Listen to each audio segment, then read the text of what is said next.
Pour moi, c'est les gens de Gatineau. Salut tout le monde, Françoise Boivin, votre députée à Gatineau. Mon rôle, c'est d'être porte-parole en matière de justice. Donc, on touche beaucoup aux causes, aux amendements dans le code criminel, à différentes lois qui sont introduites devant le Parlement. Pour moi, il n'y a rien de plus fondamental au pays que la justice. Si tu n'as pas de justice, puis même des fois, je trouve que c'est un peu... J'écoutais le bâtonnier du Québec il n'y a pas longtemps, pendant la campagne électorale qu'il y a eu au Québec, qui nous disait que la justice, c'est le parent pauvre un peu des budgets des provinces, du fédéral. Puis il a raison. Puis pourtant, si tu n'as pas de justice, tout le reste s'écroule. Alors, ça a un impact sur les questions de pauvreté, ça a un impact sur plein de choses dans le quotidien des gens sans que les gens s'en rendent compte. Je le dis à mes collègues d'en face, les conservateurs, que c'est pas parce qu'on est dans des partis différents qu'on n'a pas nécessairement les mêmes préoccupations au niveau, en théorie, en matière de justice. Donc, chaque fois que je prends un projet de loi, je commence pas à le regarder avec des yeux néo-démocrates. Je les regarde avec des yeux de juriste. Je pense que le rôle de porte-parole à la justice ou de ministre à la justice exige que tu sois un petit peu au-dessus de la mêlée, que tu sois pas dans la partisanerie crasse. Ça veut pas dire que les conservateurs ne le font pas. D'ailleurs, c'est un reproche que je leur fais. Je trouve qu'ils prennent un sujet avec lequel on ne devrait jamais faire de la basse partisanerie, parce que ça touche la vie des gens. Écoute, si tu prends une décision de, je sais pas moi, augmenter une sentence à 5 ans minimalement, ça a un impact dans la vie des gens. Ça a un impact, c'est peut-être bon, c'est peut-être pas bon, mais tu peux pas juste faire ça parce que ça regarde bien.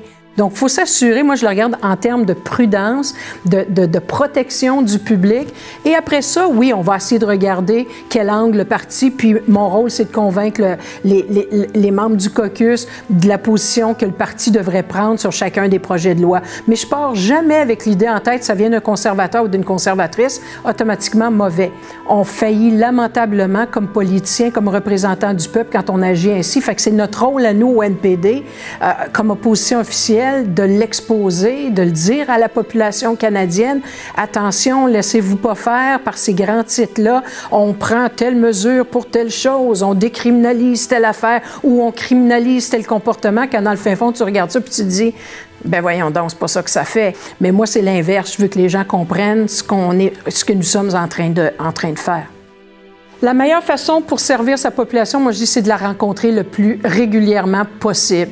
Moi, ceux qui me disent « Ah, pas de pouvoir », c'est des gens qui, dans le fond, perpétuent le préjugé que la population a à l'égard des politiciens, à l'effet qu'ils ne peuvent rien changer. Au contraire, chaque vote, nous autres, on s'est tués en campagne électorale, Jack Layton le disait tout le temps, chaque vote compte. À la fin de la journée, par contre, comme disait tout le temps Jack Layton, puis comme le dit Thomas Mulcair maintenant, dans la même mouvance, dans la même suite d'idées que Jack, c'est le respect, c'est le travail d'équipe, parce que c'est en équipe qu'on va faire avancer les dossiers beaucoup plus rapidement.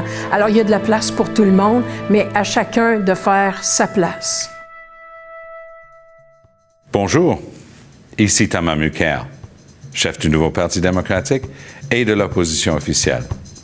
Travaillons ensemble pour bâtir un monde meilleur pour nos enfants. On continue.